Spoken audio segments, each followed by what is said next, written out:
अश्वत्थामा, जिस अमृतत्व के वरदान का तुम्हें घमंड है और जिस मणि का तुम्हें घमंड है, आज मैं तुम्हें श्राप देता हूं कि आजीवन काल तक तुम इस संसार में भटकते फिरोगे, मौत के लिए तड़पोगे, हर रोज एक मौत मरोगे, लेकिन तुम जीवित रहोगे।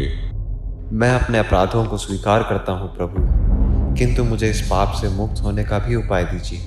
इस पाप से मुक्त होने का एक ही उपाय है अश्वत्थामा। कलयुग के अंत में जब पाप अपनी चरम सीमा पर होगा, तब मैं अपने आखिरी अवतार कल की अवतार के रूप में प्रकट होऊंगा, और उस समय तुम मेरा साथ दोगे इस संसार को पाप मुक्त होने के लिए। और जब ये संसार पाप मुक्त हो जाएगा, तब तुम्हें अपने पापों से मुक्ति मिलेगी। वो अशोकधामा वाली गुलाब का फूल रखते हैं, सवेरे 4 बजे ऊपर है वो, हवा के रूप में आते हैं और फूल रख के चले जाते हैं। आज भी अशोकधामा जी ताज़ा फूल चढ़ाते हैं मंदिर पे। जो मंदिर है शंकर जी का मंदिर, आज भी सभी जाओगे ताज़ा फूल चढ़ा मिलेगा।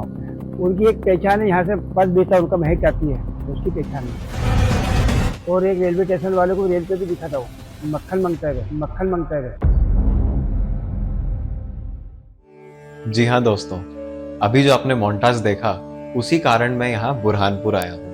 बुरहानपुर कहाँ है पहले मैं आपको बता दूं। बुरहानपुर पड़ता है मध्य प्रदेश में। मध्य प्रदेश का एक छोटा सा जिला है बुरहानपुर। बुरहानपुर से 1.5 घंटे की दूरी पर एक किला है, असीरगढ़ किला। तो सबसे पहली चीज उसके बारे में ये आएगी कि ऐसी मान्यता है कि असीरगढ़ किले में जो एक छोटा सा मंदिर है, गुप्तेश्वर महादेव का मंदिर, वहां आज भी कहते हैं कि अश्वत्थामा उस शिवलिंग पे पूजा करके जाते हैं। और ऐसी मान्यता है कि वो अश्वत्थामा ही है, जो दिखाई नहीं देते लोगों को। और एक सबसे इंटरेस्टिंग फैक्ट मैं पहले तो ये बताऊं कि अश्वत्थामा भगवान शिव के ही अवतार थे, या मैं ये कहूँ भगवान शिव के अवतार हैं। असीरगढ़ किला जो है 600 साल पुराना है, और उसके अंदर जो महादेव का मंदिर है, गुप्तेश्वर महादेव मंदिर, जहाँ पे अश्वत्थामा ऐसा कहा जाता है कि जो फूल चढ़ा के जाते हैं उस पे, वो तकरीबन 5000 साल पुराना है।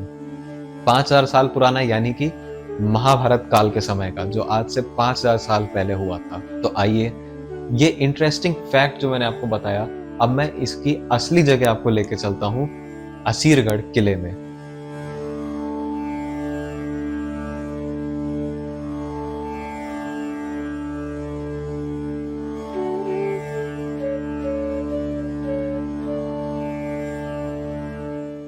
तो दोस्तों, अब मैं पहुंच चुका हूं बुरहानपुर के असीरगढ़ फोर्ट में।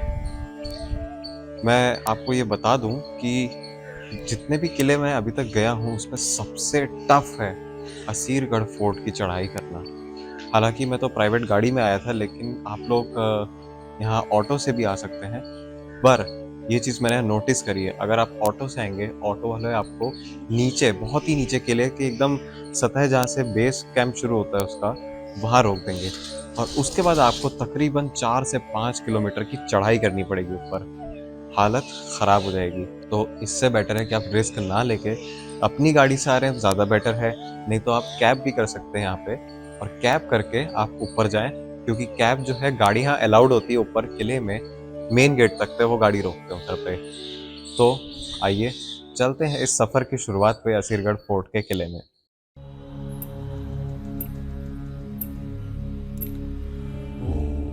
असीरगढ़ के किले का निर्माण 15वीं शताब्दी में आसा अहीर ने करवाया था। इस किले में मुग़ल बादशाह जहांगीर ने अपने बेटे प्रिंस को जेल में रखा था। कहा जाता है कि असीरगढ़ किला 15वीं शताब्दी की शुरुआत में आसा अहीर नाम के राजा ने बनवाया था, और उनकी हत्या खानदेश के नासिर खान ने कर दी थी। 1599 में अकबर ने बुरहानपुर की ओर कूच किया और शहर पर कब्जा कर लिया। इसके बाद अकबर ने असीरगढ़ किले को घेर लिया और 17 जनवरी 1601 को उस पर कब्जा कर लिया। इस किले की वास्तुकला मुग़लों से प्रभावित थी, जिसमें इस्लामी, फ़ारसी, तुर्की और भारतीय शैलियों का मिश्रण था। असीरगढ़ किला ने साहित्यिक और कला क्षेत्र में भी महत्वपूर्ण भूमिका निभाई है।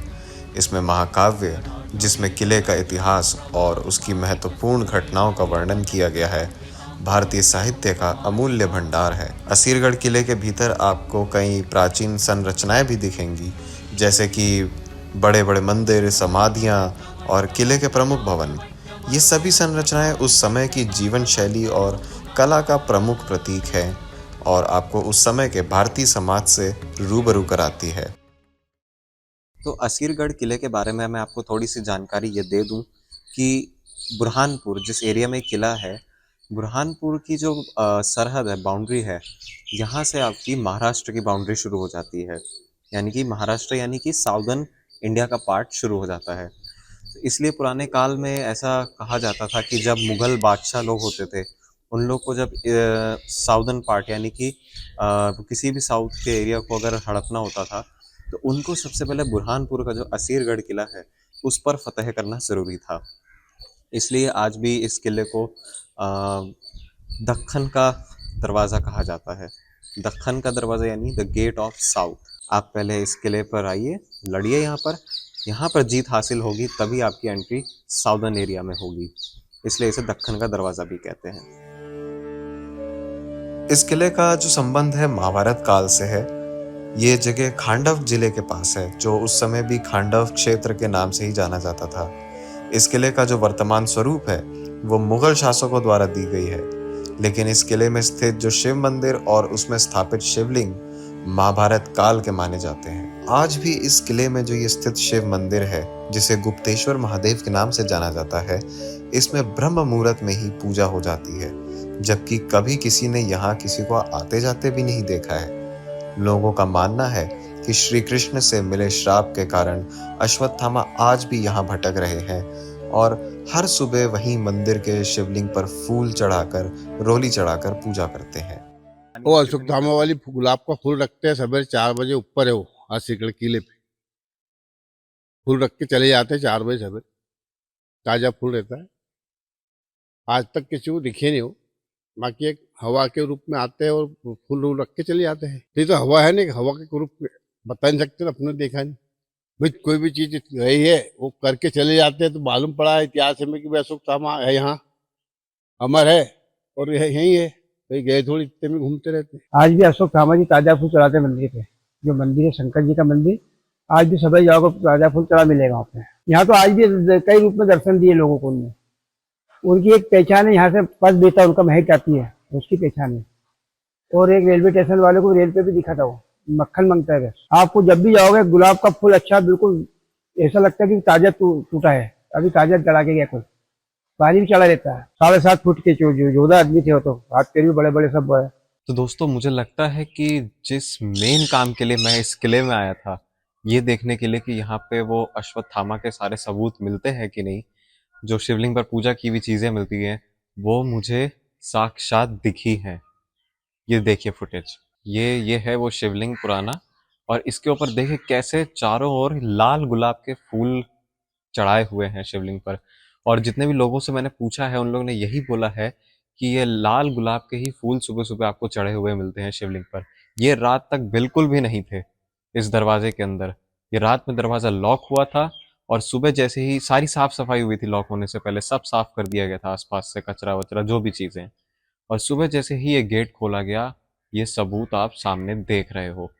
जितने भी लोगों से हमने पूछा, तो उन्होंने यही बोला कि अश्वत्थामा वैसे दिखते नहीं हैं, वो एक जोर की हवा की झोंके की तरह आते हैं और कब उस शिवलिंग पे फूल चढ़ा के चले जाते हैं पता ही नहीं चलता है। और जिन लोगों ने देखा है वो आज या तो जिंदा नहीं है, या तो आज किसी बहुत ही बुरी हालत में आज भटक रहे हैं। कर्पूर गौरम करुणावतारम संसार सारम भुजगेन्द्रहारम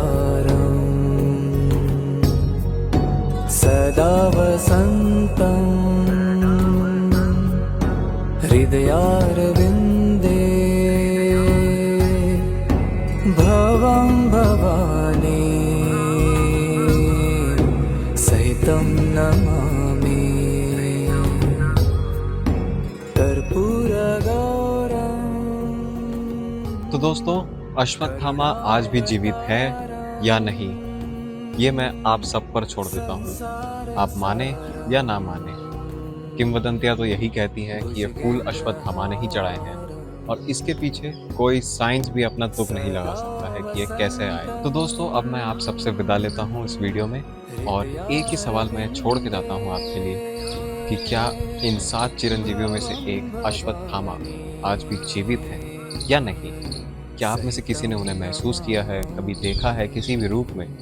तो हमें ज़रूर बताएं। बहुत बहुत धन्यवाद।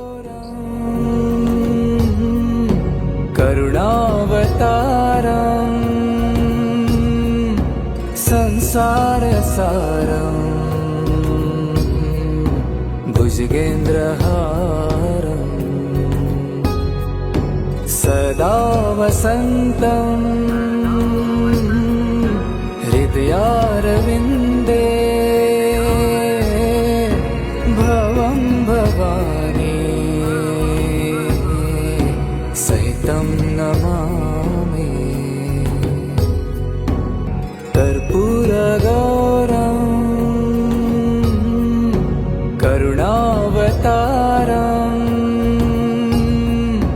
संसारसारं भुजगेन्द्रहारं सदा वसन्तं हृदयारविन्दे भवं भवानी सहितं नमामि। कर्पूरगौरं करुणावतारं संसारसारं भुजगेन्द्रहारम्